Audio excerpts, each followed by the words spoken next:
Lulu, check, check, check. How we doing? There we go. Hey, everybody. Welcome to the 411 Ground and Pound MMA podcast. I'm your host, Robert Winfrey, and thank y'all for tuning in. Let me start with a bit of an apology for last week. Sorry that the inability to actually adjust some of these things before going live is a tad annoying. The interface is just completely blocked by stuff you're working with. So sorry. Let me apologize a little bit for last week. Oof, I really should have put that off until Monday proper. Sleep deprived and sick and just not a good time. So I deeply apologize. Thank you for sticking with the show. If you stuck around after that, yeah, that was rough. That was rough. So thank you very much. I appreciate your patience and your understanding with that. And we're going to move on into this week. So this week we're going to review UFC Fight Night 284. This is the Gamrot versus Salkilld event, and we will also look ahead because this coming Saturday is UFC 330. I need you. And that will be headlined by two title fights, of course. And, I'm not going to pretend it's the worst pay per view I've ever seen, but it's not the strongest either. Good grief, that is just a little bit asymmetrical there, isn't it? Long day in some respects. So, anything, of course, you can do to interact with the product is always appreciated. Like, comment, subscribe, share, bell icon. Y'all know the drill as far as that goes. So, thank you very much. And yeah, let's jump into this, shall we? So, UFC Fight Night 284 from the warehouse.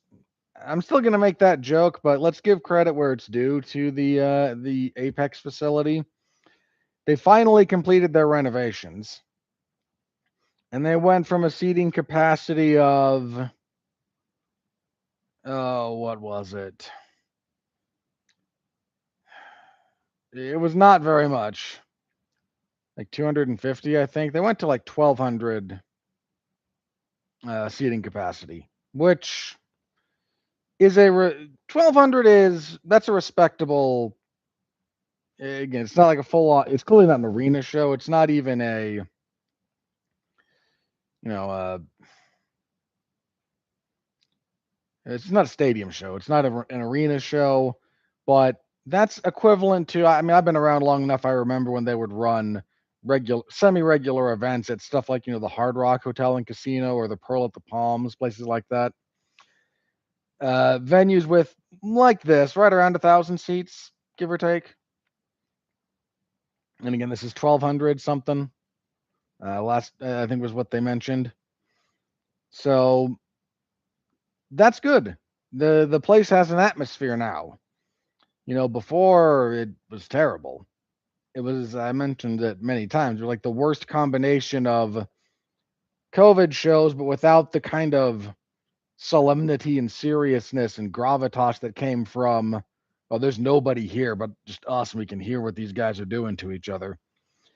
And an actual stadium, like an actual venue with an actual crowd. We've got an actual crowd now. It's never going to be the biggest venue in the world, but that's fine. It doesn't need to be. It just needed to not sound like it was taking place in front of, 25 drunkards. And you get about 1,200 people in there, you get atmosphere. You get an actual crowd, that's big old thumbs up. I'm not going to complain about that one bit. So glad they got that done.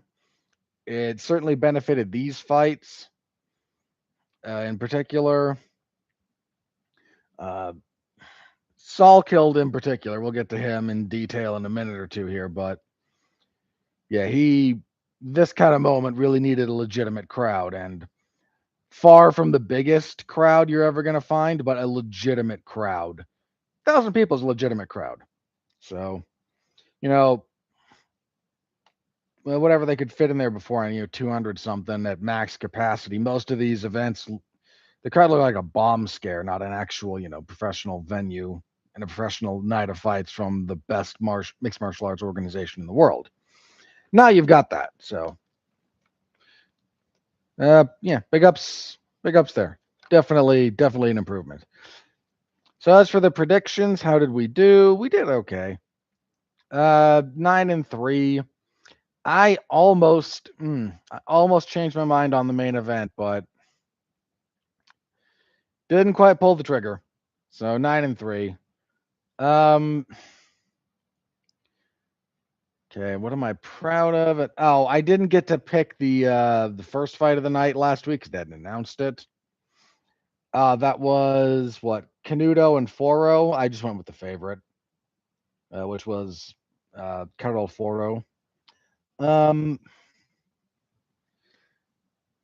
I felt good about. Maybe sticking with Fajera, I felt pretty good about, because that was kind of the only one I had some doubts about.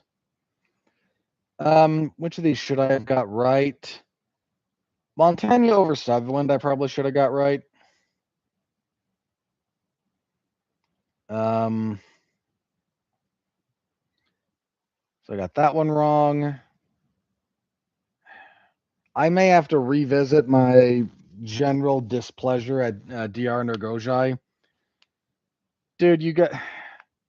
Also, Bruno Lopez fought stupidly. I'll get to that in a minute. So that one may need just a little bit of a reassessment on my part. What was the other one I got wrong? In the main event, I should have gone Salkilld. I would never have predicted it went the way it did, for the record, but the closer we got to that, the more I kind of started, Salkild's, I don't know.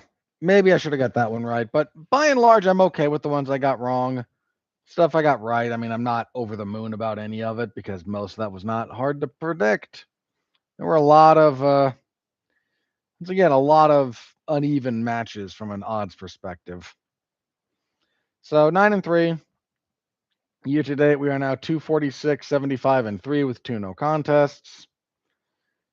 Need to start picking that up again. I would really like to get back to double digits on average, and I think I may have slipped a little bit below that now. So, but we'll handle that as we go forward. I can live with any and all of that. Like I said, nothing I'm beating myself up over, nothing I'm patting myself on the back about either.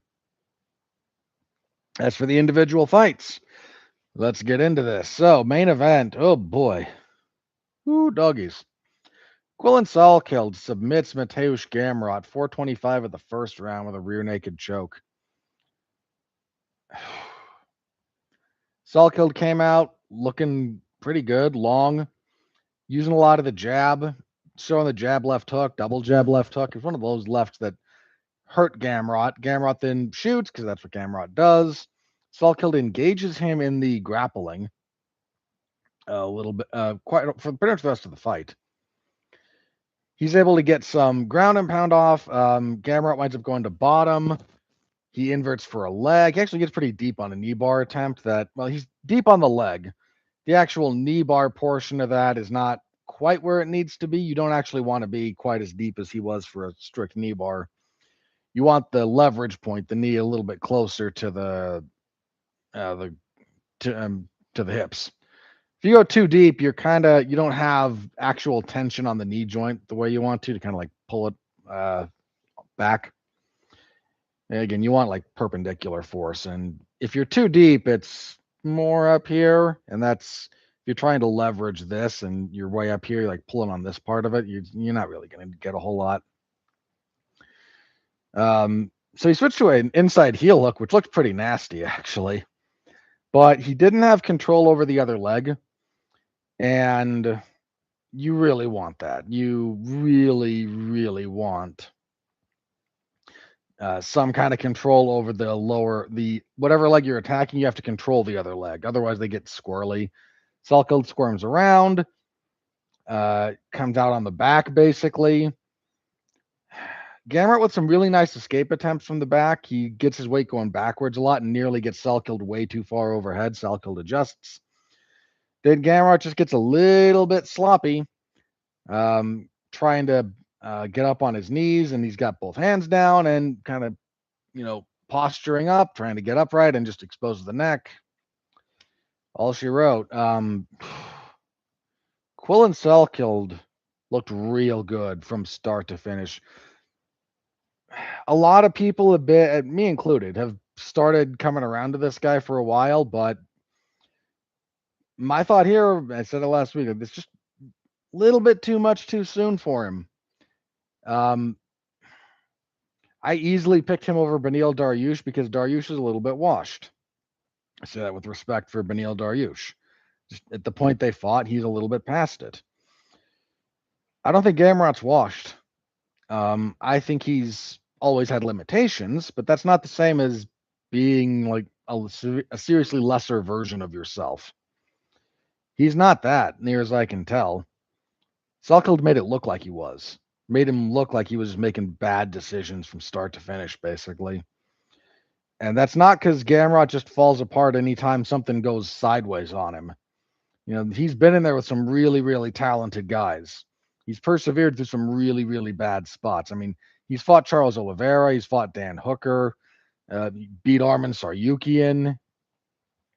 Let's run through Gamrot's actual UFC run real fast, if you don't mind. So he comes in, drops a split decision to Guram Kutateladze, who that was actually a big win for him, and kind of thought he might go somewhere, and then he never did. Goes on a good winning streak.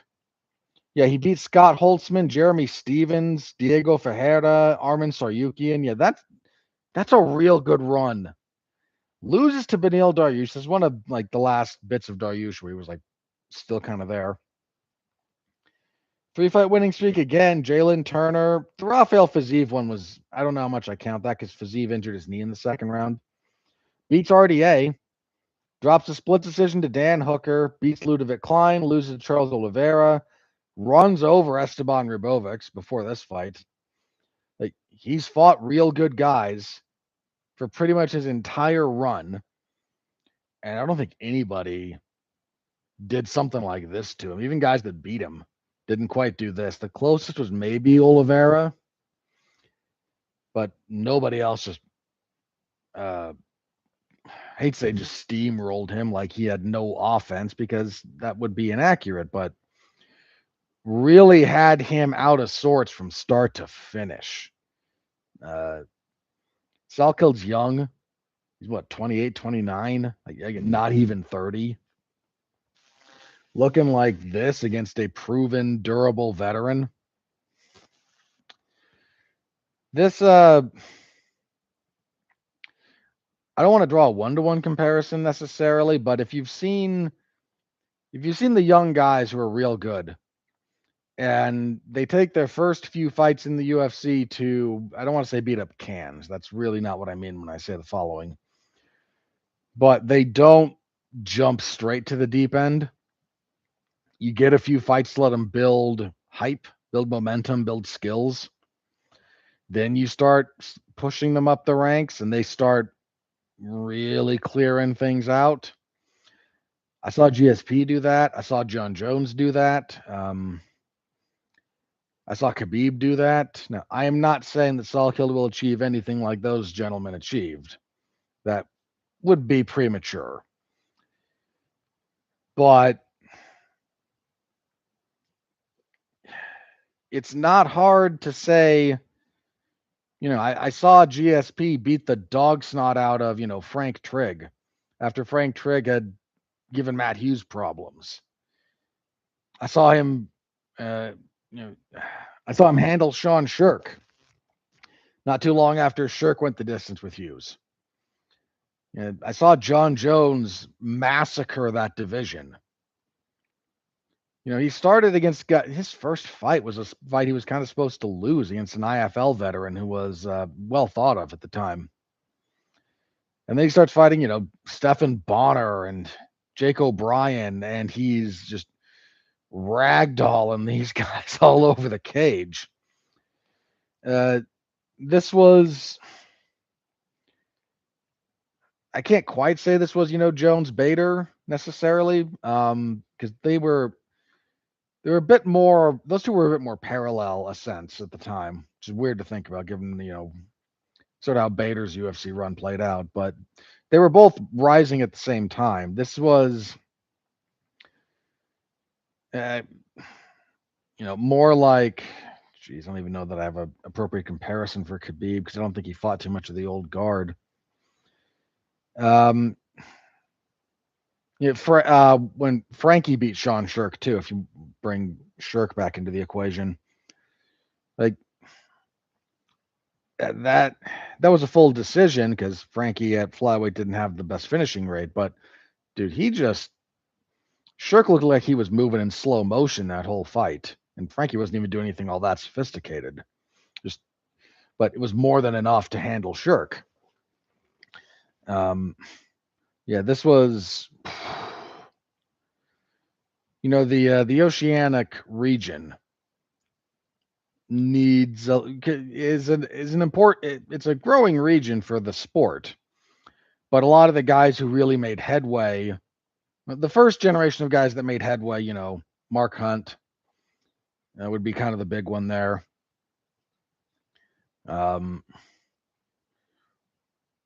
I mean, there are a few other guys. If you want to go really old school, I shouldn't say really old school for this, but Elvis Sinisek, the King of Rock and Rumble, the Hippo, Anthony Parash. Those were guys who the UFC kind of would trot out on occasion. But it's a region that's grown in importance. And Mark Hunt's success kind of broke through a little bit for them, but Robert Whitaker, Israel Adesanya, Alexander Volkanovski, generational talents, pretty much all of them. But Izzy, I don't know what's up with Izzy at this point, man. Whitaker, I'm half curious to see what he does at light heavyweight because the division is just so terrible. I mean, Carlos Ulberg right now is the light heavyweight champion. Volk's nearing. Volk, God bless him, man. I love Volk, but nearing the end of his run. I'm not saying like the end of the year or something. He's gone, but he's definitely closer to the end than the beginning, if nothing else. Salkilld as a young guy to carry the torch forward. Yeah, that's possible. He's what, 4 or 5 fights into the UFC, never lost in the organization, finishing everybody in a variety of ways. He wants someone around the top 5 after this one. He beat the number 8 guy. That's not really out of line. I think Benoit Saint-Denis' name has been thrown around a little bit in the aftermath, and yeah, that works. Lightweight's still just in a weird spot because we don't know what's up with Gagey necessarily, what his plans are for the future, and with the way Conor got injured, you had to know that influenced whatever he's going to do.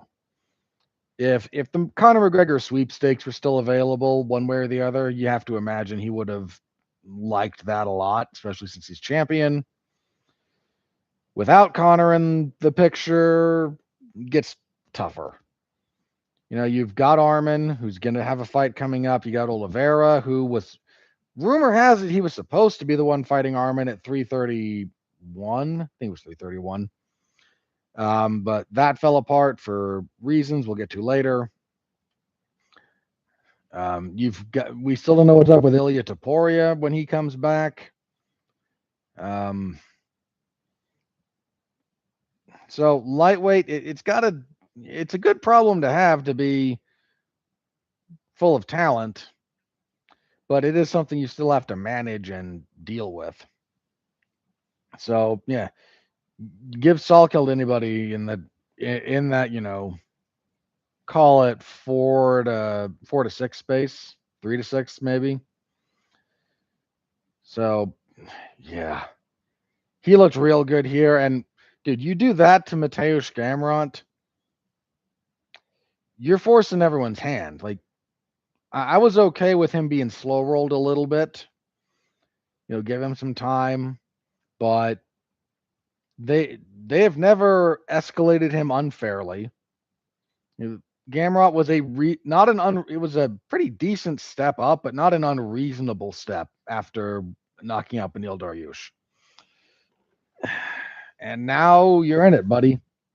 You're going to be in the top 10. Ain't no easy fights from there. So yeah, BSD would make sense.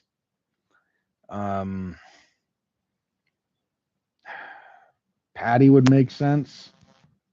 We got to see what happens with Saryukian and Hoofy, but there's not a bad fight to be had up there. So yeah, Salkilld, that dude is going to be a problem for a lot of people in that division. I'm not about to sit here and say definitively he'll be a champion. But at not even 30, him wearing gold does seem likely, barring the really unforeseen. Really tough loss for Gamrot. Like, it's not just that he lost. If we're just talking about him, like, as the guy who lost the fight, it's not just that he lost. That could be okay. But you lose in your area of speciality after making some real bad decisions along the way. That's not great. He's gonna need something pretty serious in his next fight, or I'm not even worried about his job. Like, he might get cut. I don't think he'll get cut. You want a guy like this who's there to, even if he can't make a push to the belt, if he can provide a sufficiently difficult test for other fighters, there's still value in having that guy on the roster. Maybe that's where he winds up. I don't know. Is he going to be okay in doing that? Because some guys aren't. If your only goal is to be champion and you just lost like this at the age he's at, I mean, he's not ancient. He's, how old is he? What, 30? He's 34, 35. So he's not ancient at all. But at 35, if you lose like this to a guy a 28-year-old, that's tough. It puts you in a real tough spot. So, yeah, Salkilld, maybe, if you weren't paying attention to him before, pay attention now, because this was a statement. Everything else he's done, like, the way he's done it has been what made you pay attention. But beating Nasrat Haqparast is not easy. Head kicking the dude in the first round is what makes that, like, well, yes. Beating Beneil Dariush at this point, again, Dariush is a little bit past it, but doing this to Gamrot, that's it. Can't say any better. This is a statement. This is a pretty big statement that he has made to the rest of the division. So, yeah, really good performance from him. Really good. Easily the best performance. The most memorable thing that happened all night. In the co-main event, Diego Ferreira defeats Billy Quarantillo via unanimous decision, 30-27 across the board. This was your fight of the night. I think that's fair. Fun little brawl. Quarantillo at lightweight seems to be able to absorb a bit more damage, but I don't know how good of a thing that is. He struggled to get his offense going consistently, and he just got hit with right hand after right hand.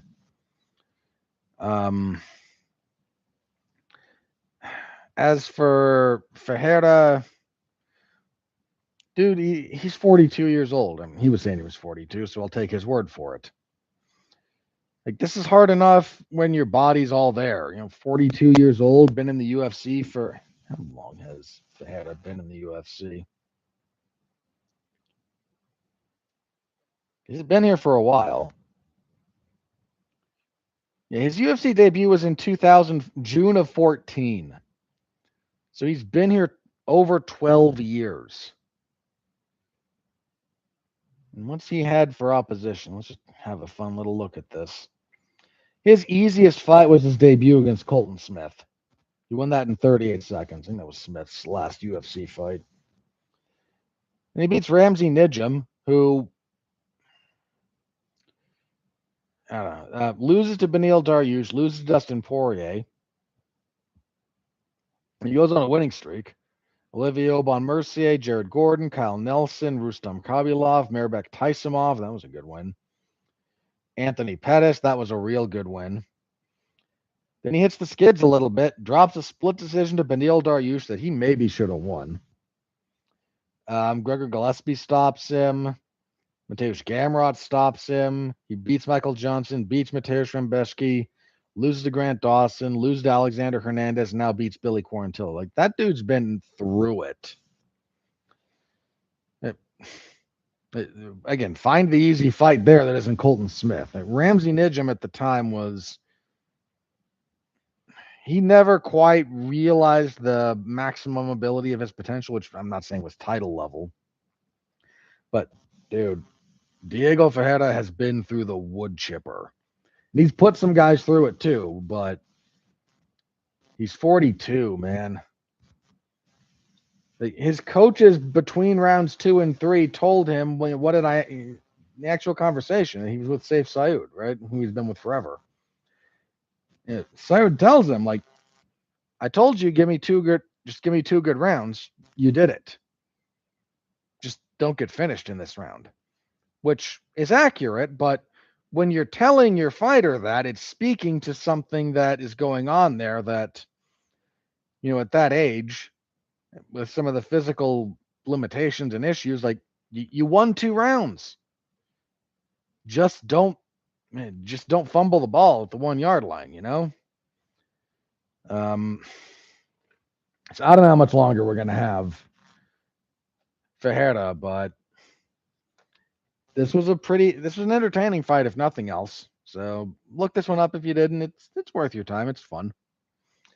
Yadier Del Valle TKO's Darren Elkins 35 seconds into the first round. Hits him with a really nice left hand, and Darren Elkins falls over. And that's it. Elkins had announced this was his retirement fight.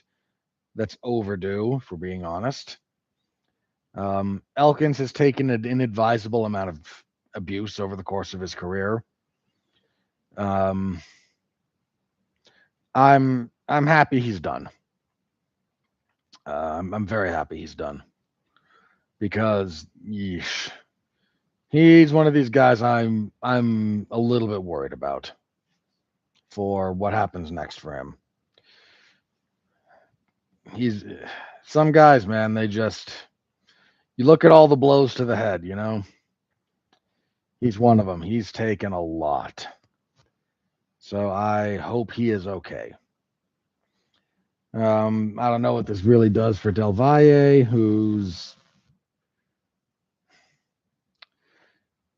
there's still a lot of work to do with him. There's obviously tools there, but there's a lot of work that has to still be done, and this didn't tell me anything I didn't already know. Alexia Tainara defeated Amanda Lemos for unanimous decision. 229-28 to 130-27. I'm okay with either of those scores. First 2 rounds, I think, for the most part, go to Tainara. She is able to get clinches, and her clinch game against the fence is actually pretty solid. Very active with knees, good elbow strikes, punches. She works on dealing damage from there instead of just holding. She starts getting hit a little bit more in the second, but I think still ends up winning that round. Third round, she gets hit and wobbled. I just don't think Lemos did enough after that to still win the round, given how the rest of it played out, but I think that was the third at least. But again, that's just my take on it. If you wanted to give Lemos I think it was the third, might have been the second, but for the sake of conversation, I'm saying the third. If you wanted to give it to Lemos because she landed the singular biggest strike of the round, I'm okay with that too. Tainara keeps moving up in the world. That's good. Strawweight could always use the help. And did she have a name after this? I want to say she did, but I can't remember. But she's definitely moving towards the title picture fairly rapidly. Kicking off the main card, Ty Miller beat up Billy Ray Goff, stops him 15 seconds into the third round. Yeah, shame on Goff's coaches for throwing him back out there. There was no reason for that. I mean, after the second round, Goff is beat up. He does okay, and he still loses the first round, I think, but the first round is him trying to get takedowns, doing a lot of clinch work. He just gets a little bit pieced up. The second round is not go his way at all. I think it was a 10-8 if memory serves. And his right orbital bone gets broken. Like you can see it start to swell up, and he takes a lot of abuse. And then between rounds, his corner tells him, like they're looking at this guy, he looks beaten. And I don't just mean like he beat up. I mean he looks beaten. And they say, stay away from him. That's your advice. If you're to the point where you're telling your fighter to not engage, throw in the towel, man. There's nothing more that can be done. All you did was send this guy out there, and in 15 seconds, he got punched in the injured eye again. Immediately couldn't do anything, got the fight stopped.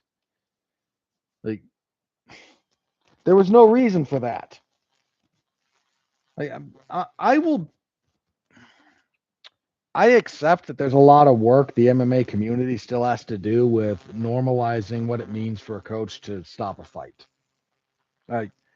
So the fact that his corner wasn't throwing in the towel during the second round, I get it.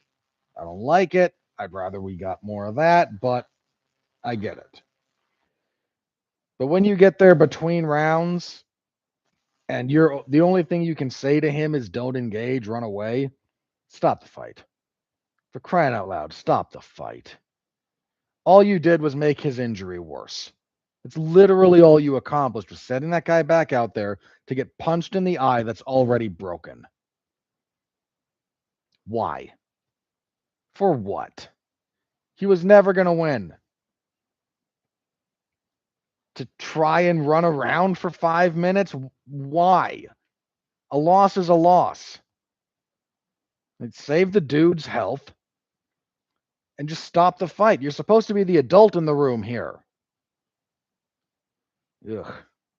Shame on you. Shame on Goff's coaches. I genuinely mean that. I don't do this a whole lot where I say you should have stopped the fight as the coach. And it comes up on occasion. But I'm not here banging this particular drum every week like I want to see this as a regular feature of what goes on. But when we get to a situation like this is uncomplicated. Your responsibility is to protect your fighter. Like this is actually part of what you should be doing on an ethical, moral, individual level. It's part of what makes the whole apparatus function. And you're abdicating that in favor of telling your guy to go run away for 5 minutes. Why? At that point, you know he can't win. Stop the fight. Do your job. Good grief.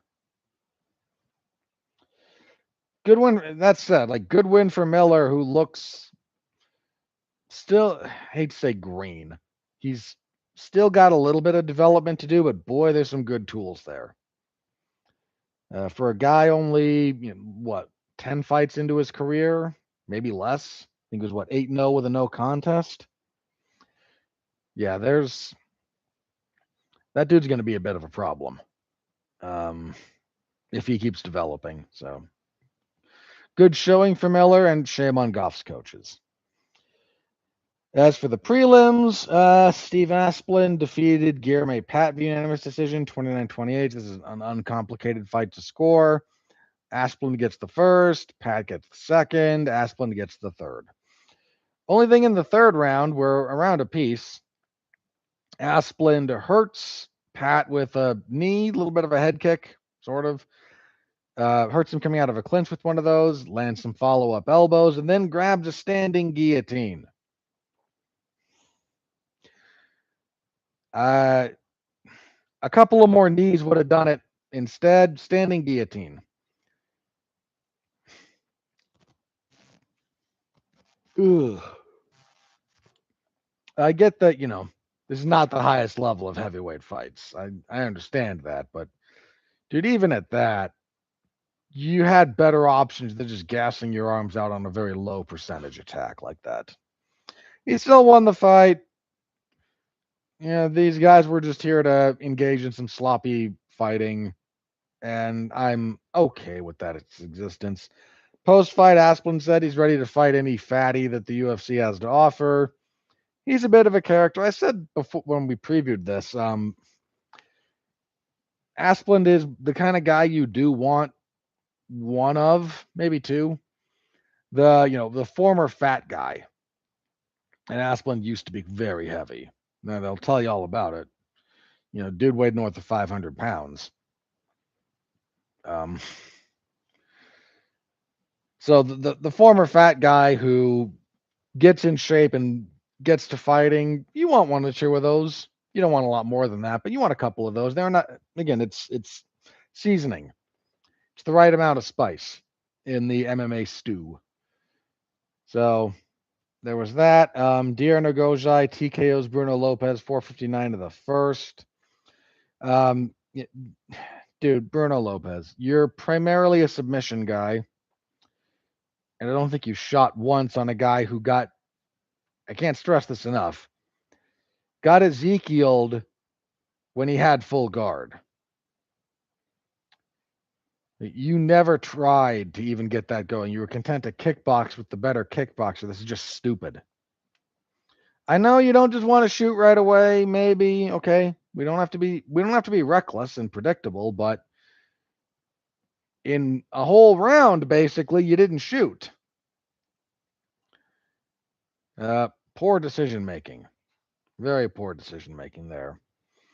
Okay win for Nogozai, who on the mic said, please forget about my first two UFC fights. There were circumstances, and this is more what I'm capable of. And I may have to reassess him at some point, but until I actually see him deal with the problems that the weaknesses that he's demonstrated, I don't know.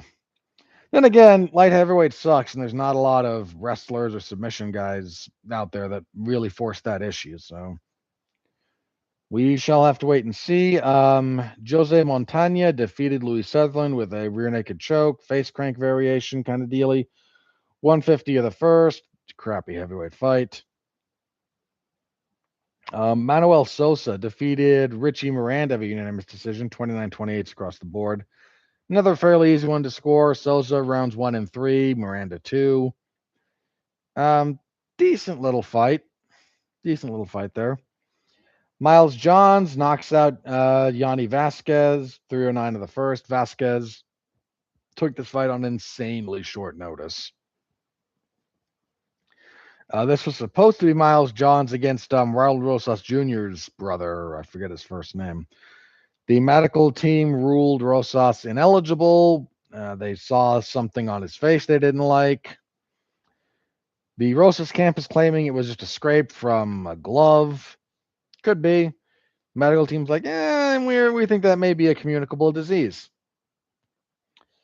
We'll know more later, but I'm okay with medical in MMA starting to act with a bit more caution, considering the number of guys we've seen fight with full-blown staph infections and open wounds on their body. Like, if we start overcorrecting a little bit that the other way, I can live with that personally. The sport probably needs it. So Vasquez just he actually technically the shortest time between UFC stints. His UFC debut was earlier this year. He missed weight, then lost the fight. Came back here, made weight. So he may get another shot. Yeah, he was just overmatched. I don't know, short notice, yeah. Juliana Miller submits Havana Oliveira. Rear naked choke, 138 of the second. Pretty solid overall performance from Miller. Both these women were realistically fighting for their jobs. I think Oliveira was 0-3 in the UFC. Miller was 1-2, 2-2, 2-3, something like that. Really needed the win. Pretty good overall performance from her, and kicking everything off. Carlo Foro defeated Giovanna Canuto. I think at least Canuto was on the season of Tough. I don't know why we're taking people from the season that's still airing after they've lost and just throwing them into random fight nights. Are we this hard up for fights? Really? Anyway, Foro has a pretty good first round, good body work. Second round, Canuto was able to get her down. Third round, Canuto was not able to get her down, so Foro beats her up on the feet for 5 minutes. Nothing super exciting, but not a boring fight. Was not actually a bad way to get the night going, all things considered. So that's it. That's the event. Your bonuses. Fight of the night I mentioned was Diego Ferreira and Billy Quarantillo. Performances went to Quillan Salkilld and Ty Miller. I'm not going to object to either of those. You had options. Yadier Del Valle was a very real option. That probably would be the first other choice. Would have been Del Valle, but again, I'm not gonna complain about the choices they made this time around. So, full report as always in the MMA Zone of 411mania.com. Go give it a read if you're so inclined. I always appreciate it. Thank you all very much. All right, let me change the old spreadsheet here. Because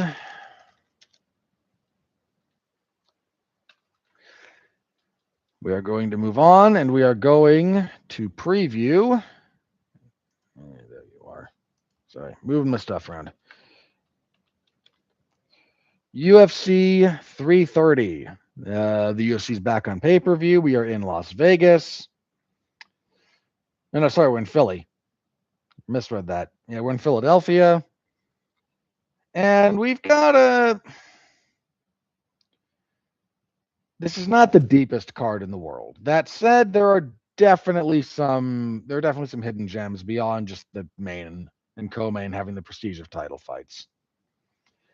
So, all right, I need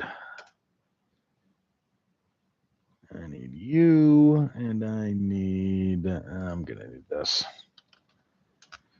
at some point for this. There we go. Topology's up. Okay.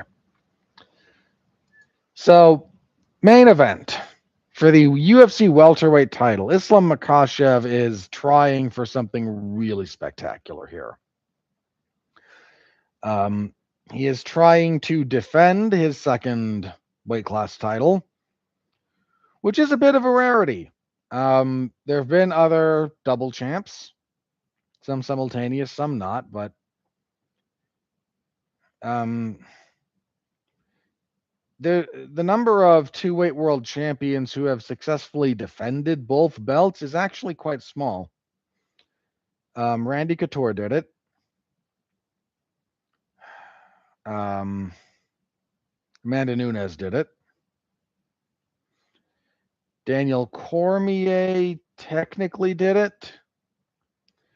John Jones technically did it. Because John defended the heavyweight belt against Stipe. However much of a farce you want to consider that fight, I'd leave that up to you. But a bunch of the others didn't. You know, Connor's never defended any belt. Cejudo technically did it, right? Cejudo defended both. I put a pretty serious asterisk around his flyweight title defense, given, TJ Dillashaw looked like a cancer, like a guy going through chemo when they fought. But adding your name not just to the list of 2-weight world champions, but defending both belts. He's already set the record for most consecutive lightweight title defenses at 4.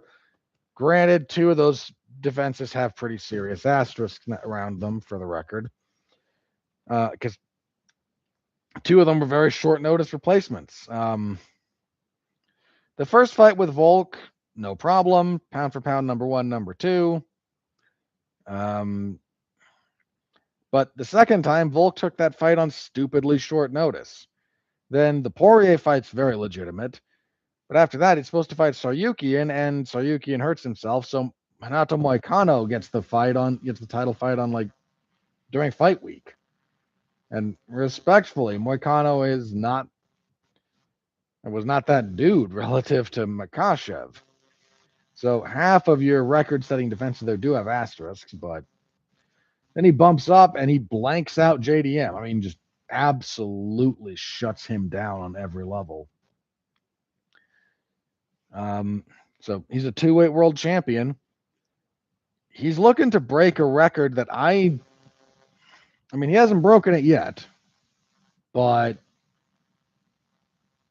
he's tied Anderson Silva for the most consecutive UFC wins at 16. I got to be honest, guys. I remember when Anderson was on that run. It was one of the most insane things I've ever seen. Its ending was, at a certain point, its ending became crazier than its continuation, because at that point, like, of course, Anderson Silva was going to win. But when it happened, you just had to sit back and go like, dude, 16 fights in the UFC. His first 16 too. No losses. Yeah, who's going to do that? And yet, here we sit, and Islam Makhachev has equaled it. He has won 16 fights in a row in the UFC. And he might break that record. I've seen records that I thought were never going to fall before, not just in this sport, in other sports. I mean, I think to the extent that untouchable records exist in the sporting world, I think maybe Wayne Gretzky's scoring record is the only one that I don't think can ever really be touched. And that's largely because if you look at the record there that he has, it's not just goals he scored. It also incorporates I think every assist he has. I forget the exact metric there, but his record there is genuinely, like, especially some of the way hockey works nowadays, does genuinely feel untouchable. But that's about it. I mean, at some point, somebody's gonna have one of those games in the NBA, and you're gonna break the mythical 100-point game by Wilt Chamberlain. I find that unlikely, maybe, but at some point it's gonna happen. The reality is, we're probably not that far away from it happening at a certain point here. But for a while it felt like Emmett Smith's rushing yard record was never going to be broken, and the reality was there was always someone there who was going to break that. You pick any record. Like, I've seen plenty of records that I kind of thought, no one's going to break this fall. Something about just the absurd difficulty of 16 fights in a row in the UFC, 17 to break it. I don't know, man. It felt part of like why Anderson was able to accomplish that was the space and time that the sport occupied at that point. And that as the sport has evolved and changed a little bit, some of the circumstances that permitted him to achieve that are no longer the same. Well, I think that's certainly true. I mean, Demetrius Johnson broke Anderson's record for consecutive title defenses. So somebody breaking his record for most consecutive wins isn't really, it's clearly not impossible. It's just absurdly difficult. And if Makhachev wins, I don't know how we're. I know there's some people who are stumping for that being like, okay, he's now the GOAT. I don't know that I can quite go that far personally, but that is an absurd achievement that would absolutely force us to consider his place in history in a way that I think a lot of us, for any number of reasons, are just not right now. I mean, his ascent to the lightweight title felt, part of it felt real quiet. He was just always there, doing his work, getting wins. Never looked bad. I mean, how many times did he look bad, actually? Hang on, let's pull up his record here and let's have a quick look-see. So he wins his UFC debut. He loses to Adriano Martins after that, and then hasn't lost since. That's his only loss. So Chris Wade, Nick Lentz, Gleison Tebow, Cajun Johnson, Armin Saryukian, Davi Ramos, Drew Dober, Tiago Moises, Dan Hooker, King Green, wins the belt, beats Volk, beats Poirier, beats Moicano, moves up, beats JDM. Yeah, he doesn't look bad in any of those. There's some guys who have wins that are like, iffy. No, I don't think he has any of those. He was always constant. He was always consistent, but very little that he did really stood out as spectacular the same way, other guys kind of around that same time were. He also was just kind of stuck in the shadow of Khabib. And it meant that we all just kind of looked at him as, we kind of took him for granted in a lot of respects. And last little bit, he has kind of forced the entire MMA landscape to look at him in a different light and reevaluate him. Sorry, I got a comment here from Shiloh. Islam is on steroids. They're all on steroids, my man. If he is, who cares? They all are. I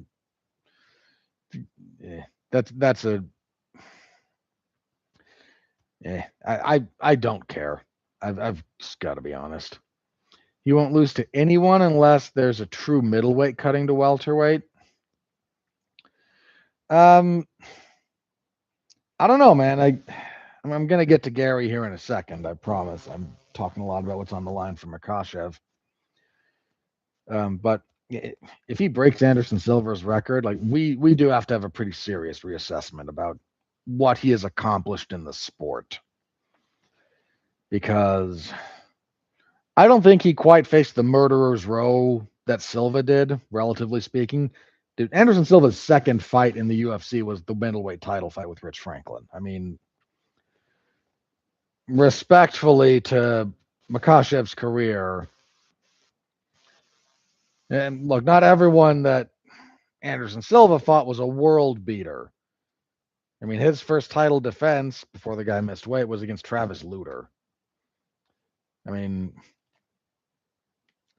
respectfully to Travis Lutter.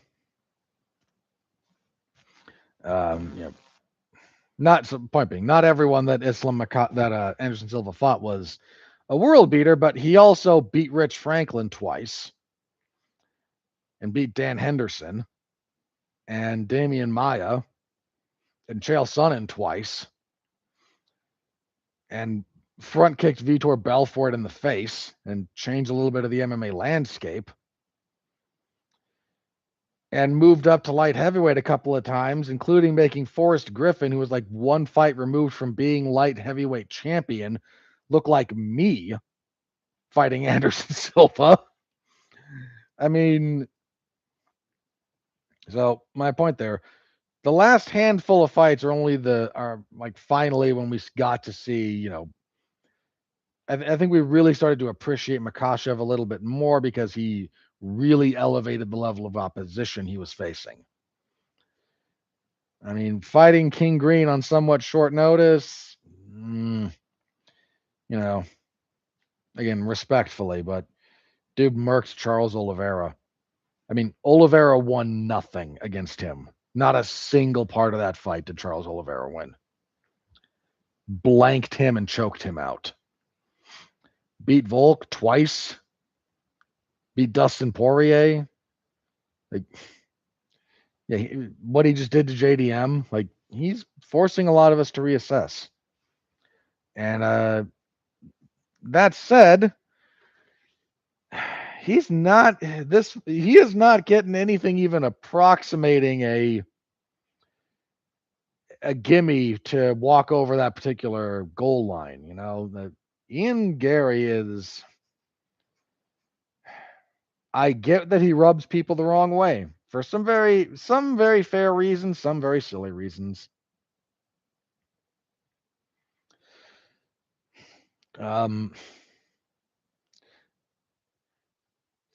The odds on Islam sub, I'd have to look up very specifically. I tend to only look at money line here because getting more interested than that. I agree. I don't know if that's the most likely outcome, but relative to other outcomes, it's definitely more likely. Yeah, you enjoy reminding people that Charles didn't win a single second against Makhachev. Yeah, that was such a great fight. It was such a great performance by Makhachev. Sorry, I'm done glazing the guy. I got to talk about Garry. Garry rubs people the wrong way for fair reasons and unfair reasons. He's very brash. And then he fights very defensively, which is perfectly valid. And his defense is superb.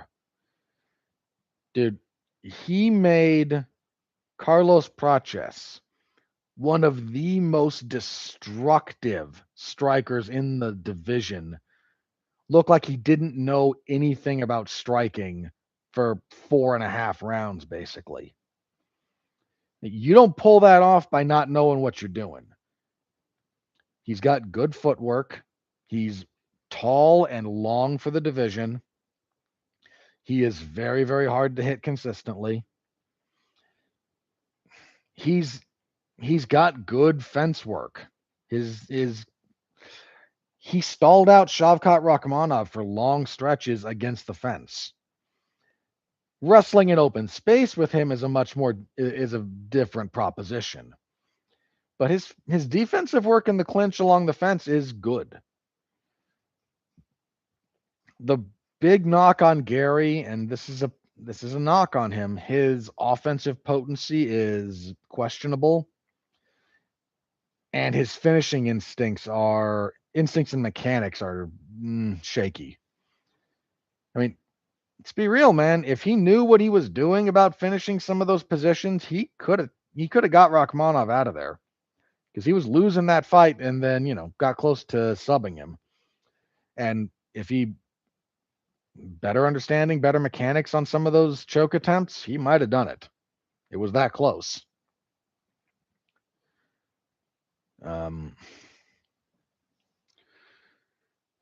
So when Garry does open up offensively, when he actually does throw combination, they're few and far between, but he really gets going.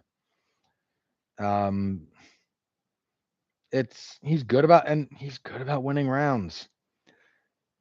He's one of those guys who most of the time when you fight him, you're going to throw a lot at him. Most of it's not going to land. He's not going to throw a lot at you, but he's going to land probably the better stuff, and then suddenly the round's over. And then that happens again and again, and suddenly you're in a position where you got to finish the guy.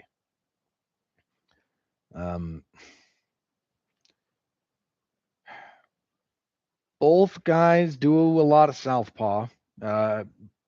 Garry does a little bit of switching. Makhachev's pretty much straight southpaw.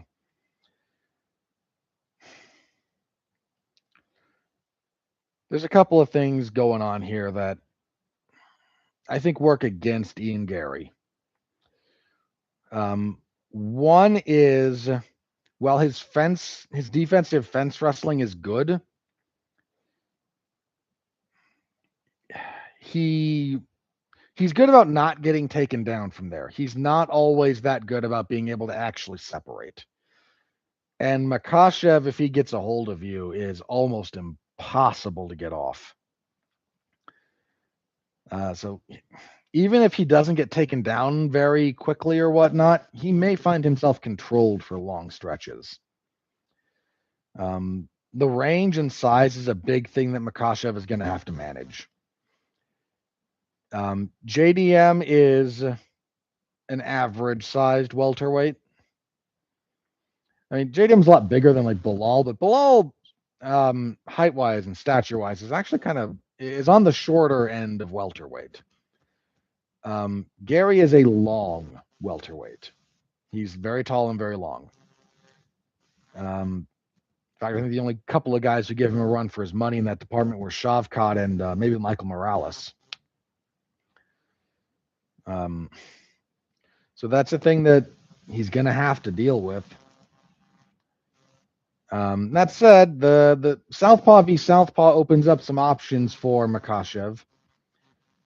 He's got a good, we don't talk about it a whole lot, but Makhachev has a good kicking game. If he goes out there throwing naked kicks, he's going to get in trouble because Garry will absolutely time counters.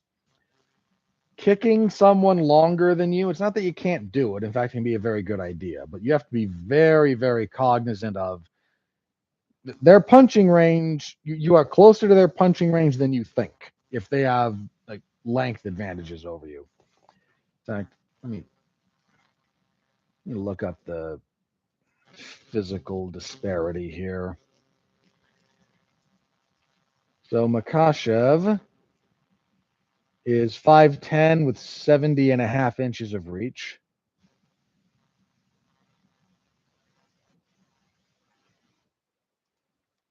And Garry is 6'3" with 74.5 inches of reach. So he's 5 inches taller with 4 inches of reach advantage.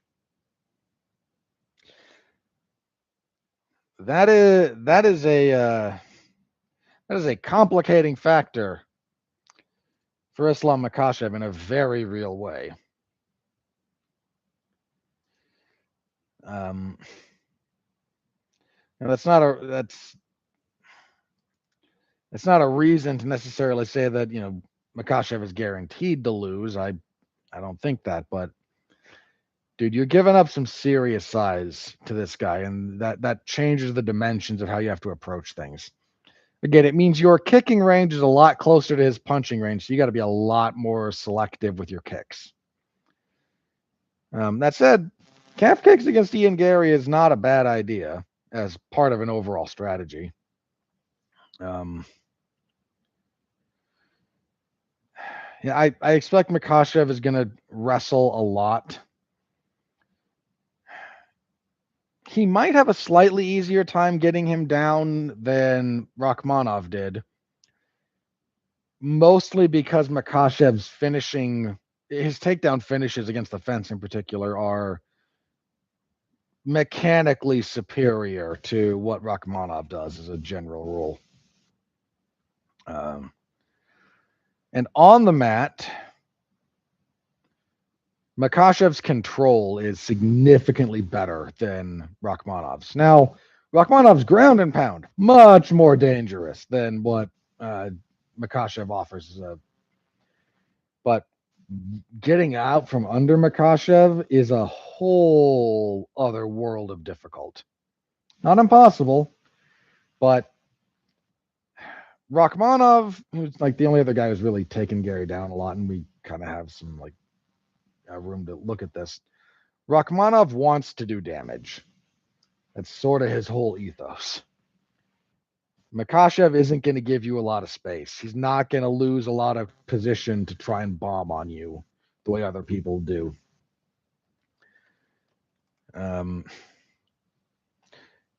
So the odds, again, this is just the money line.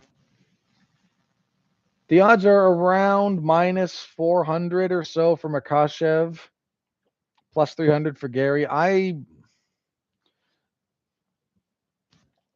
I've said before, I'm picking Makhachev until I see a very compelling reason to pick against him. I see ways for Garry to win this fight. Let me be very upfront about that. I am not going to be surprised if Ian Garry wins.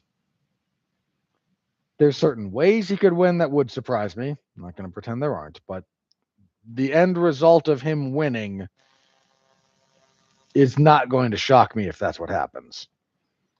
He's very big. He's very defensively sound.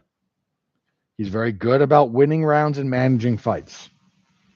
And that's a tough thing to deal with. Sorry, Shiloh chiming in. Gary's about a 7% chance to win the fight in your eyes. I would put the likelihood of his victory higher than a fair bit higher than that. This is not even close to a 50-50 for the record, all things considered. But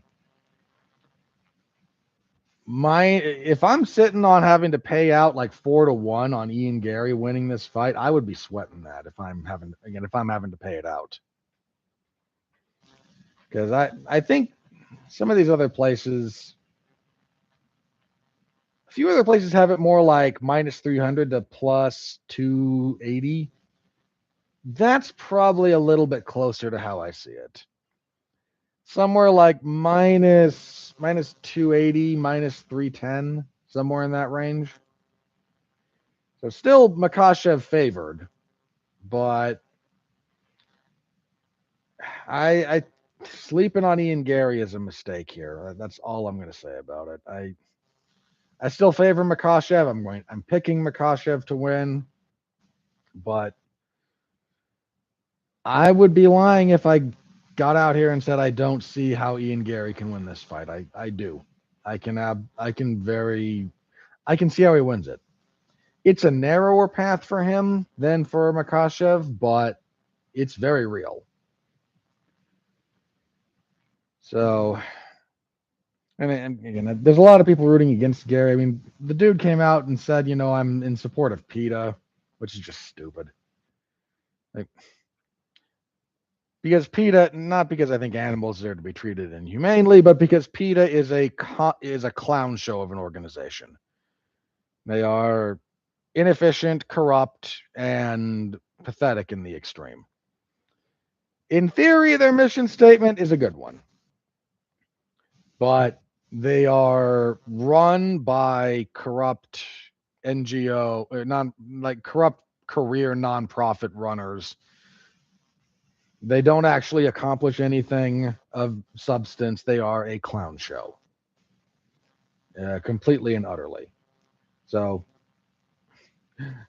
treat animals with respect, but they're significantly better organization. Same thing with, like breast cancer awareness and whatnot.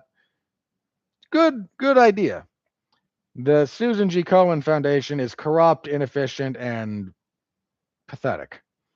There's significantly better organizations to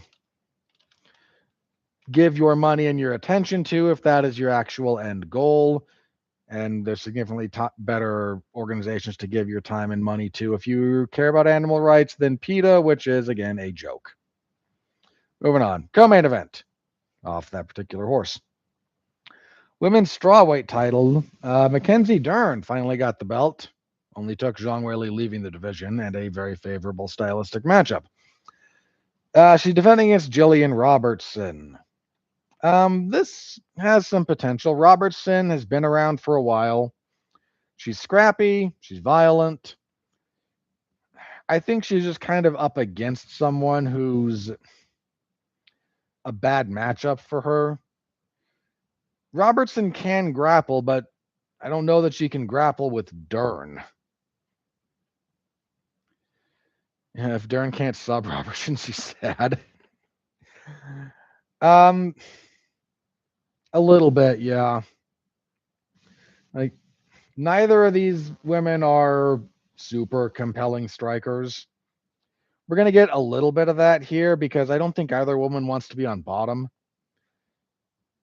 That said, if Dern does wind up on bottom, her guard game is actually quite good for MMA in that she tends to be active enough to force movement and motion to try and change position. Um, I'm not going to completely discount Robertson here. Again, I think she has probably a worse chance to win than Garry does, all things considered. The odds disagree with my assessment there, but that's fine. They don't have to agree with me. Dern's still a favorite. I'm still gonna pick Dern, but yeah, the division needs to. Who's ever impressed you out of either of these girls is Dern's jiu-jitsu. Robertson's ground and pound is pretty solid, actually. That Robertson will drop some elbows from hell on you. Her wrestling, good enough. Her submission game is more opportunistic and based around hurting someone to open up opportunities than, purely going through positions and whatnot. But I do think Robertson's ground and pound is actually pretty darn good, especially in the era we're in where, ground and pound is kind of a dying art. But I still like Dern here, all things considered. The more time you spend on the ground with Dern, the less likely things are to go your way. After this is where things start to fall apart a little bit. We have a middleweight fight between Mansour Abdul Malik and Dustin Stoltzfus. Why this is on the main card of a numbered event, I do not know. The UFC like Abdul Malik. Well, hang on. Do we know is Charles Johnson and Jose Ochoa going to be on the main card? I gotta look at the bout order here because I don't think that one has it. We don't know for sure. Okay. Let me do that one later. You know what? No, let me do it here. If I'm wrong in the bout order, I'm wrong in the bout order. So I have been fooled by Charles Johnson more than once. On both ends, I have occasionally dismissed his chances, and then he pulls out a win. I have picked him, and then he goes on to embarrass me. I've gone back and forth on that dude. I respect the heck out of him. He's a little bit like Michael Johnson for flyweight, where he will beat very good guys on the right night, but he will also never sustain momentum. I mean, his UFC record's 8-7, and he's got some okay wins. He's actually got some good wins. He knocked out Lonnie Kavanaugh. He knocked out Joshua Van. The dude can fight. His last fight, he also got Suloev stretched by Oscar Almabayev. And he got stopped by Alex Perez. He lost to Ramazan Temirov. I mean, and part of the problem is Jose Ochoa is actually pretty good. He's 9-2, won no contest. Only 2-2 in the UFC, but his two losses are to Lonnie Kavanaugh and Oscar Almabayev. So, one guy that Charles Johnson knocked out and one that he got pretty handled by. Temirov blatantly on steroids. Yeah, like I said, maybe I think everyone is in the UFC, so I don't care that much. Ochoa's coming off a win over Clayton Carpenter. That was a really good win. Johnson does represent a better level of opposition than he's beaten thus far. So there's that. He's a little unproven, but I don't know, man. Johnson is just the odds. Ooh, okay. I don't talk gambling here very often because I don't think you should gamble. But the odds on this one are with Jose Ochoa by about -400.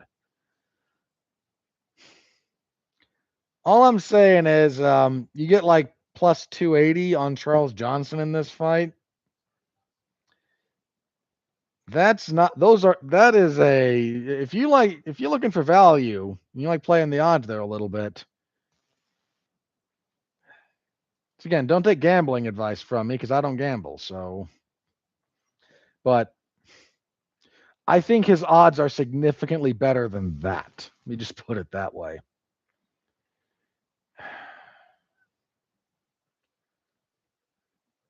I need to asterisk this one. I got to rewatch the last Ochoa fight. I'm gonna pick him with there's a big asterisk there. I got to refresh my memory on him. But that's Shiloh chiming in. He should Johnson should maybe be plus 135. That's about where I would have it. I wouldn't go higher than plus 200. I could go plus 150, 155. I could see, but yeah, dude, you're paying out almost plus 300 on Charles Johnson against this dude. Like that's again, I'm gonna pick Ochoa at the moment, but there's a big asterisk there. I need to rewatch some of his stuff. But yeah, again, if you're just looking for value, almost plus 300 on Charles Johnson against a very unproven guy. There's value to be had there. Don't take gambling advice from me, but that's just my general analysis of that. All right, moving on to middleweight. Mansour Abdul Malik and Dustin Stoltzfus. Again, the UFC kind of likes Abdul Malik. Dustin Stoltzfus is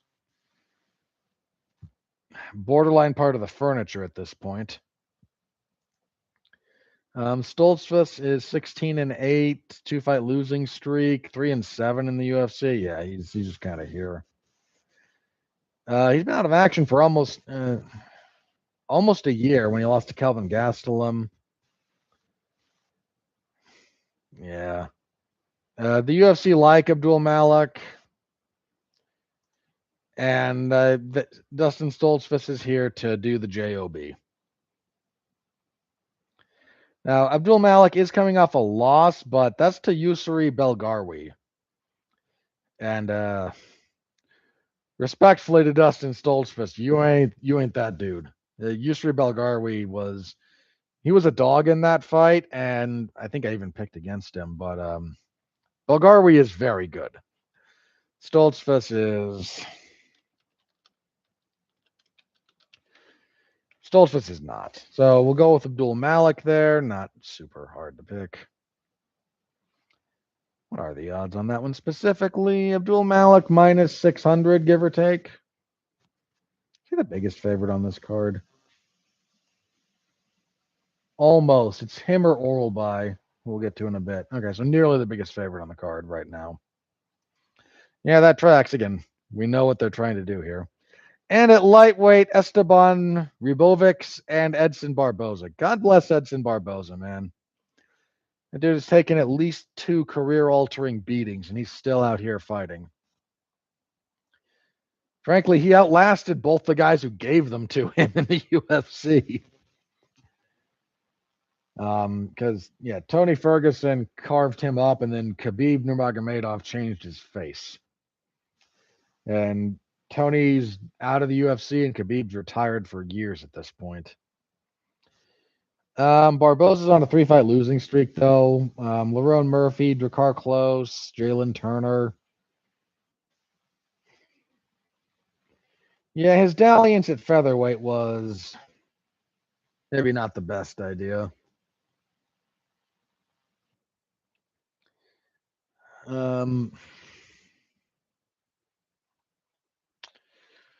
He's older now too. I mean, again, I have immense respect for his career, but he's 40. That just kind of is what it is at a certain point. Ribovics. We should get a fun fight out of this, at least. Ribovics is 30. Been a bit up and down. Had some good wins. Had some tough losses. I kind of thought he beat Nasrat Haqparast. Coming off a loss to Mateusz Gamrot. Yeah, that did not go his way at all. Question is, how washed do I think Barboza is?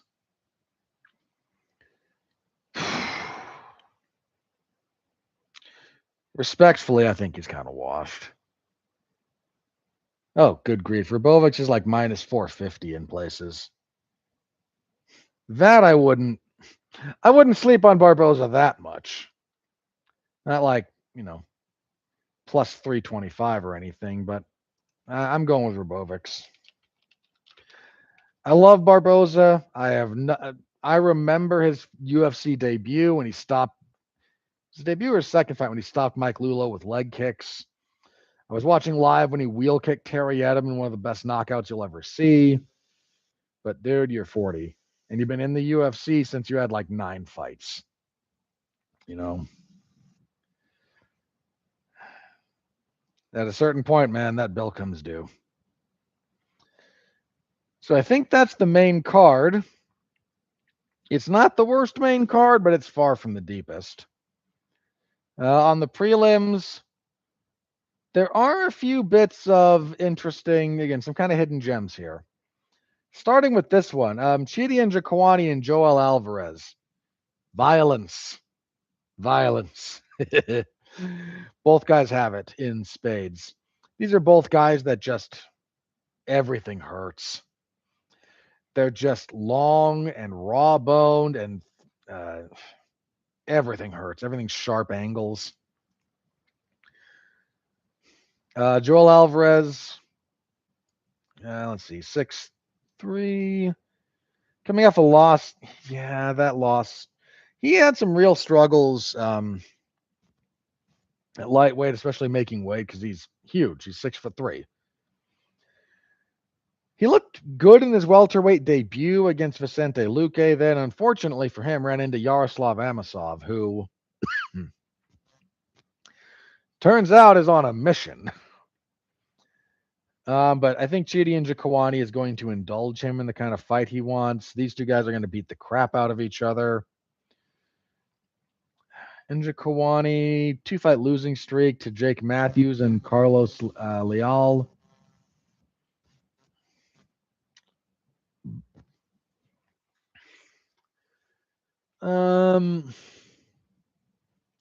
My hunch is Alvarez. Njokuani, he's capable of very, very impressive stuff, but another one of those guys who's just not super consistent, and I tend to value consistency.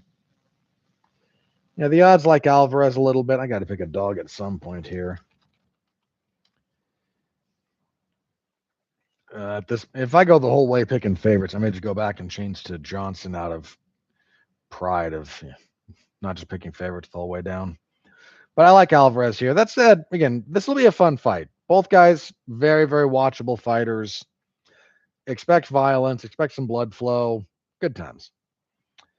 Lightweight, Jalen Turner and Kaue Fernandez.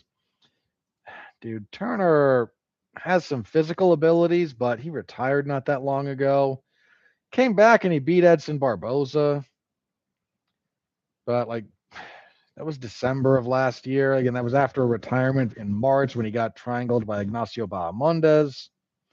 So he's kind of all over the place. On the other side of the equation, Fernandez has looked pretty darn good, actually. 11-2, 3-1 in the UFC. His only debut was a split decision to Mark Jacasey that I seem to recall thinking he won. He stopped Muhammad Yahya. Okay, everybody stops Muhammad Yahya. He's not very good. He beat Guram Kutadalaje. That was solid. He stopped Harry Hardwick with calf kicks in the first round. Had a fight with Faraz Ziam fall out. That was a darn shame, actually, because I thought that was a very well-matched fight.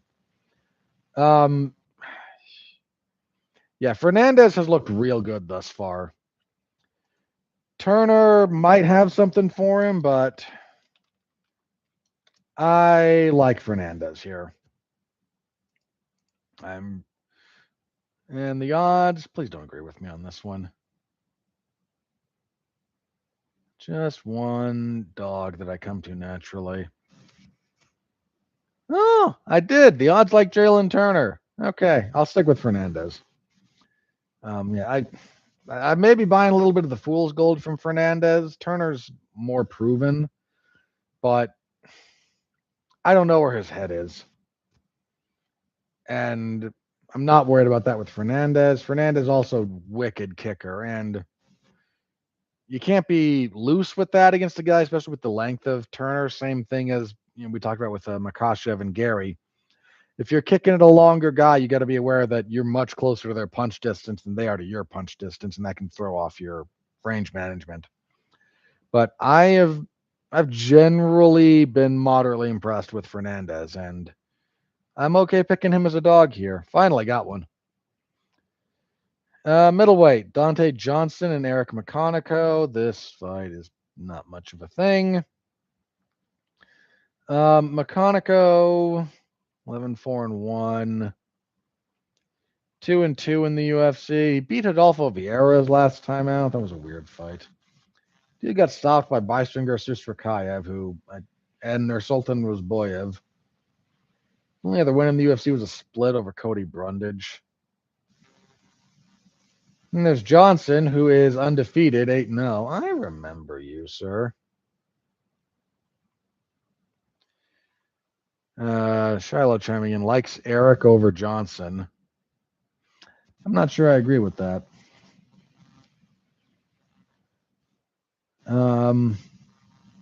That said, Johnson's only wins over Cedric Dumas and Cody Brundage, so not like he's proven to be a world beater, let's be fair.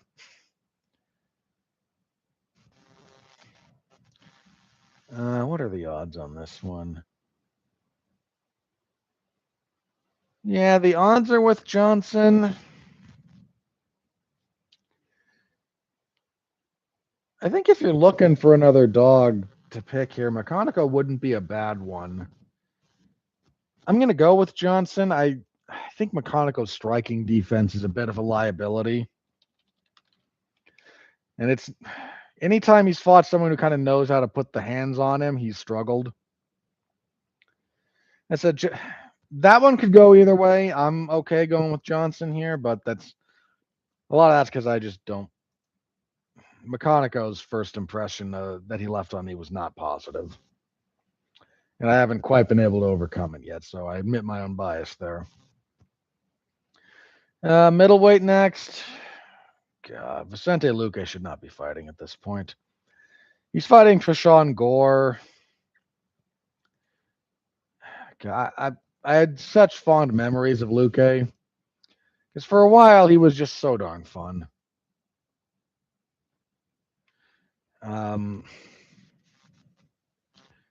But he's a little washed at this point.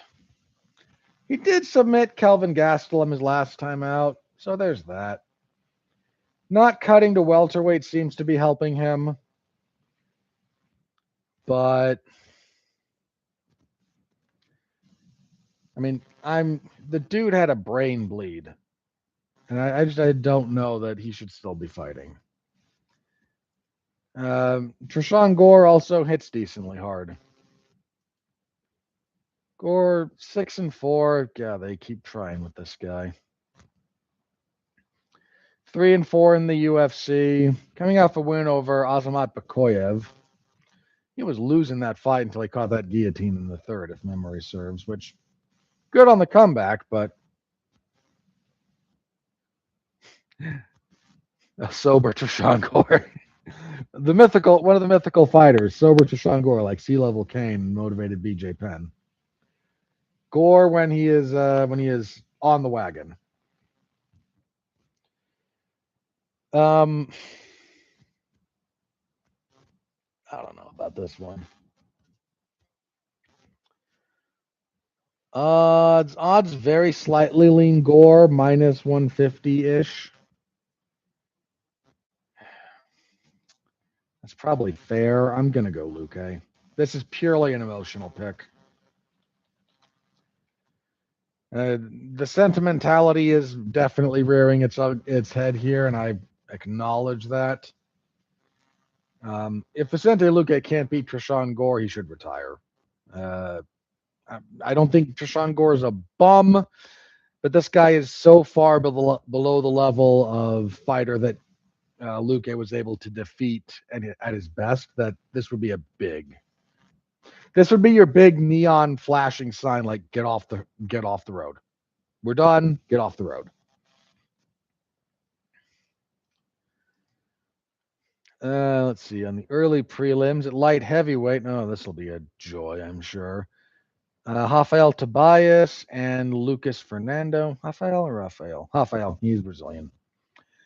So Tobias is 14-2. His nickname is Bipolar. Classy. Tobias lost his UFC debut to Dr. Nergojai, which of course immediately puts him in my doghouse. Fernando, 13-3, 4-fight winning streak coming into his UFC debut.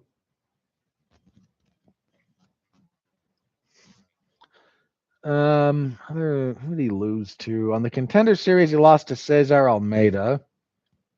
All right. He lost to Asmet Bakoyev as well. Okay. And he's won 4 in a row since then. That's nothing to sneeze at. Odds. What do we have? The odds like Fernando.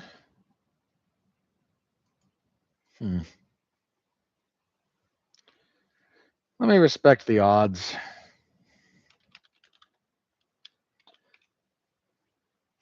That's pretty much all that is. And yeah, you fight stupidly against Dr. Nergojai. I'm gonna not think the best of you. Neil Magny and Ramiz Brahimai. Neil Magny. Neil Magny still out here doing it. Speaking of guys who've been around forever. I mean, Magny, bless him, has been with the UFC since 2013. Not a lot of the. If you asked me in 2013, which of these guys on the roster who debuted that year would have a 13-year UFC career, I would never have picked Neil Magny.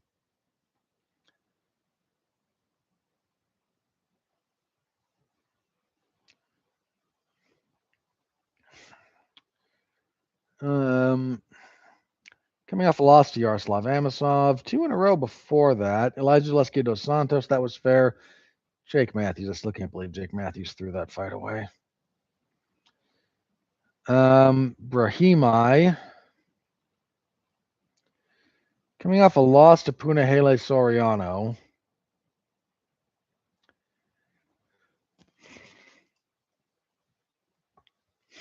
And I don't know that I have a good feel for Neil Magny at this point. I mean, I kind of know what he does, but for some reason, I struggle to get a good read on how good he's going to be at dragging the other guy into that fight. If Magny can't fight the way he wants to fight, he loses. But he's really good at suckering the other guy into fighting him on his terms, and that's not nothing. The odds are very slightly with Brahimai. I need to double check something on that, but I'm asterisking this one, and I'm going with Brahimai, but I got to double check a couple of things about him. And kicking everything off, welterweight Jeremiah Wells and Muktabek Oralbai. Wells is surprisingly old. He's 39. He will be 40 later this year. Coming off a win over Temba Garimbo. He had a good start to his UFC career. Beat Warley Alves, beat Mike Mathetha, beat Court McGee.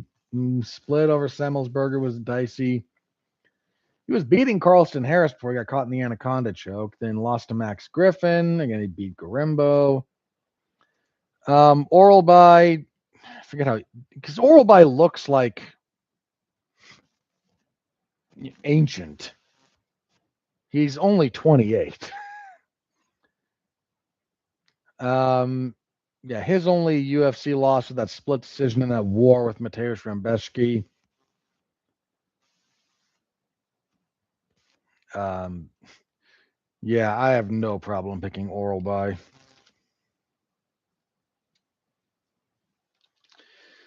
And that is the card as it currently stands. So, Saturday, MMA Zone 411mania.com. I will have you covered start to finish. You all know the drill there. So, stop by, say hello. I appreciate the heck out of you. Okay. Clear out a few things here. There we go. Alrighty. Let's move on to some sad news. So, UFC flyweight. Allan Nascimento passed away very suddenly in his sleep of a heart attack. 34 years old. Don't even know what to say to that one. This is largely speculated. Daniel Cormier's kind of talked about this. This was the reason that we're not getting Saryukin and Oliveira in a rematch at 331.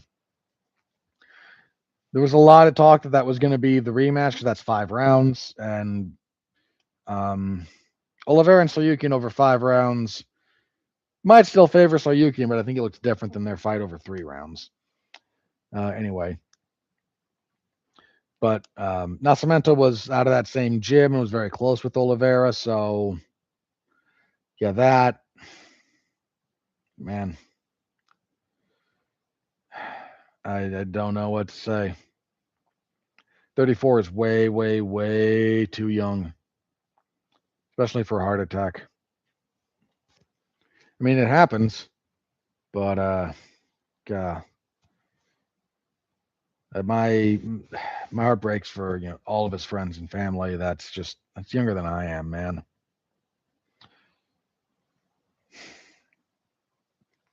I'm not going to throw any speculation around, except to say the following. I remember when a lot of the professional wrestlers that abused a lot of drugs,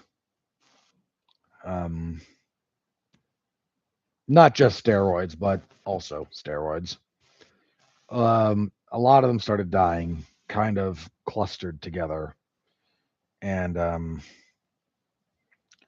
some of it was more to do with painkillers than others. Some of it was to do with head trauma and suicide.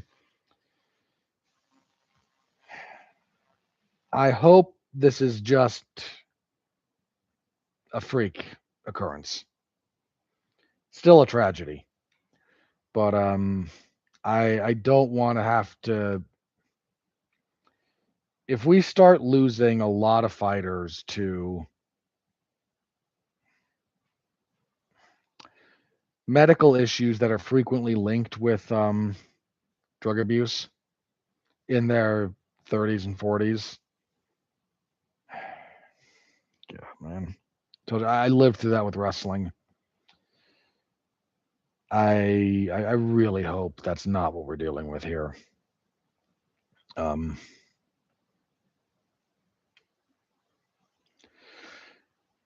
Yeah, so again, my condolences go out to his friends and his family, and terrible news.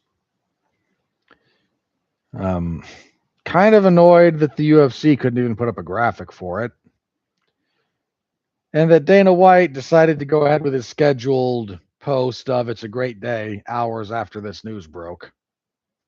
I mean, he was wearing a Zuffa boxing thing, and I'm sure it has to do with something related to that, but dude, a ranked contender actively on your roster died suddenly. Read the room a little bit, pal. I mean, say nothing of around the same time, like Danny Silva was in the hospital with blood clot issues. Nearly died.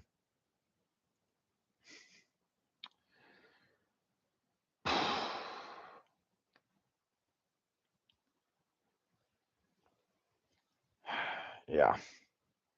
That's a rough one, guys. It was just in a lot of ways, man, it was rough.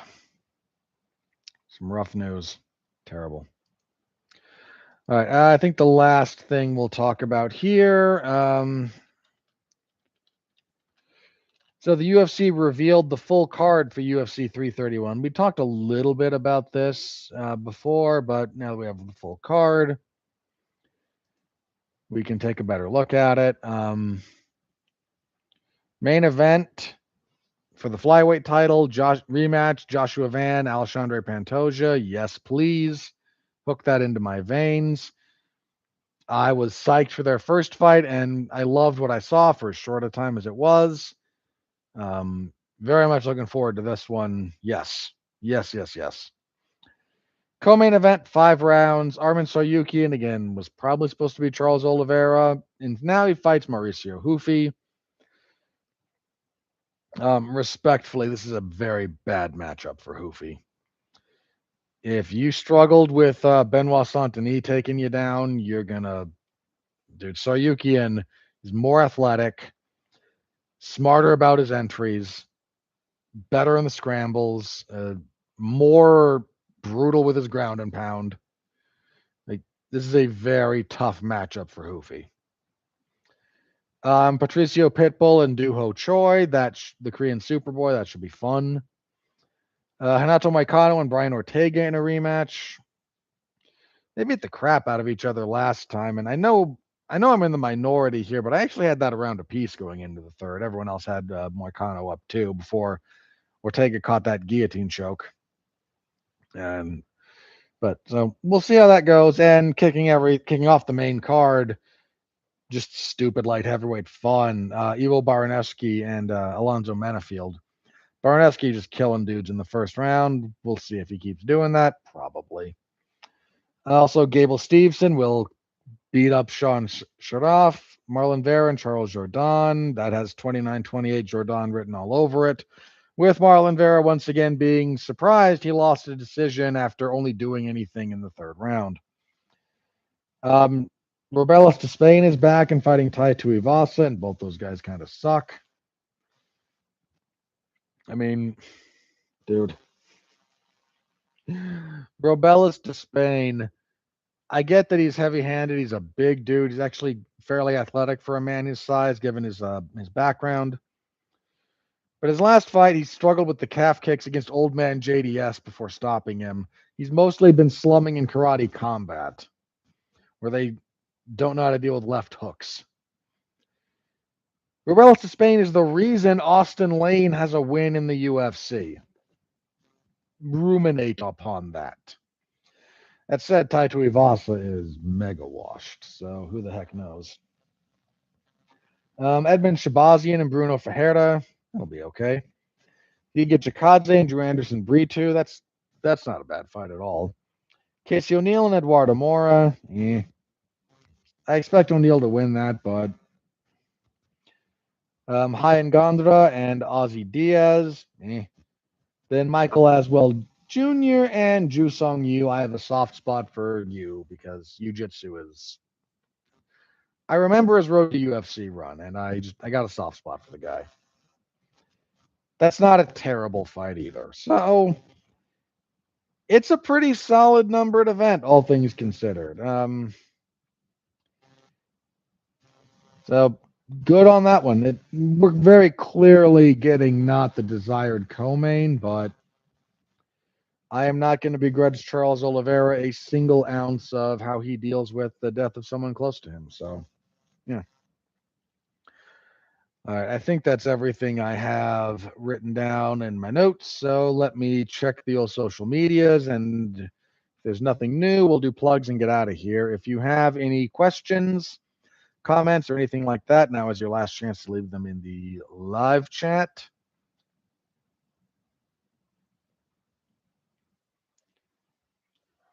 Let's have a look.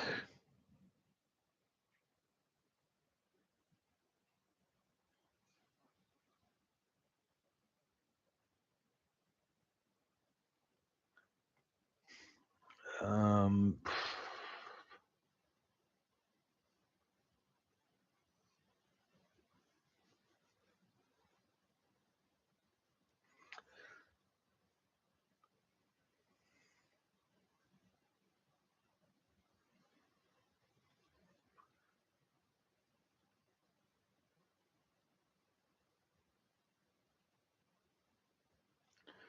yeah, sorry, looking at some of the stuff on the feed, some of it.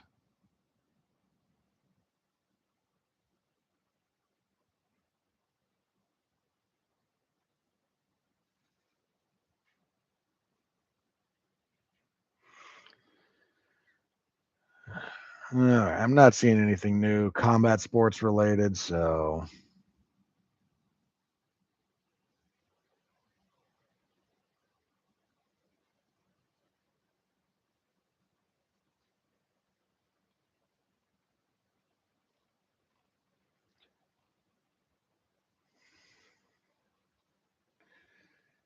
yeah, I think we're just going to be done here.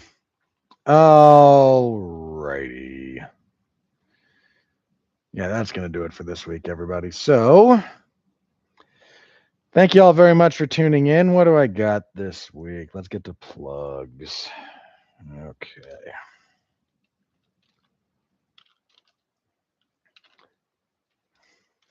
Eh.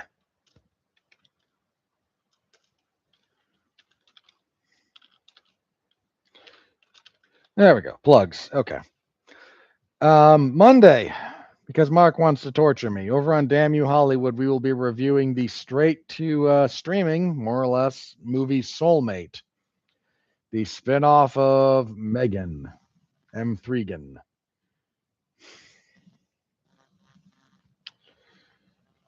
Yeah. So tune in for that.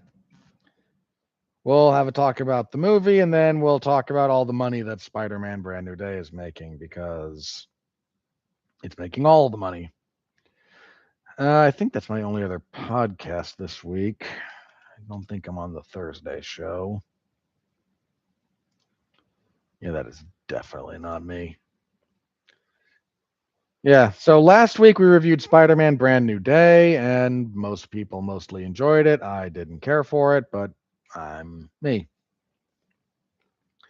So you can listen to our review of that one. And again, this coming Monday, our review of Soulmate. Next week will be the end of Oak Street, and that will pretty much wrap up the summer season. It was a lot of misses and Spider-Man, basically. Now, the Odyssey and Spider-Man are like the only substantial hits. If you look at total numbers, if you look at like relative to production cost, Minions and Monsters is actually a big success relative to its budget. It just didn't make what some of the other entries into that franchise have made. Anyway, that's the kind of stuff we talk about on Damn You Hollywood. So tune in for that on Monday. I'll have SmackDown coverage on Friday. So tune in for that, and UFC 331 on Saturday. We will, or 330, excuse me, on Saturday. We will be back here on Sunday/Monday to review. We will review 330, and we will preview. Make sure the timing is right on this. 15th to the 22nd. Yeah, that's a full week later. Yeah, we will preview UFC Fight Night 285. What is on that card? Fluffy and RoboCop. That's a solid Fight Night main event. Sergey Spivak and Vitor Petrino. Oh, good heavens. No. Rainier de Ritter and Roman Dolidze. Okay. Judice and Jalicia Chavez. Kennedy and Zetchkiru and Shamil Ghaziv. Why, God, why? What did I do to deserve this? Don't answer that. I do, in fact, know. Yeah, this is not a good card. Find a couple of things worth being interested. Okay. Jamal Emmers and Le'Veon Douglas. Le'Veon Douglas. I've not seen everything, but I have liked what I have seen from him. Nasrat Haqparas and Taco Chris Padilla. Okay, that's not terrible. Mason Jones is in action against Markel Medeiros. Okay, those three are okay. Chanel Dyer and Elise Reed, no. Cody Steele and Gage Young, no. Jackson McVeigh and West, yeah, no. There's a lot of no on that card for me. But you got a pretty solid main event. DeRitter at light heavyweight. And then, as mentioned, Jones Medeiros, Haqparas Padilla, and Emmers Douglas are all perfectly respectable fights to have happen there. So We'll give it the full preview next week. I hope you will all be back. Live after the fact, I'm good with any of it. So thank you all very, very much. I appreciate you as always. Until next time, thank you again. I really mean that. Like, anybody listen to my ramblings, I appreciate you guys. So thank you. Stay safe out there and continue to be well, be safe, and behave. See you next time. Bye bye.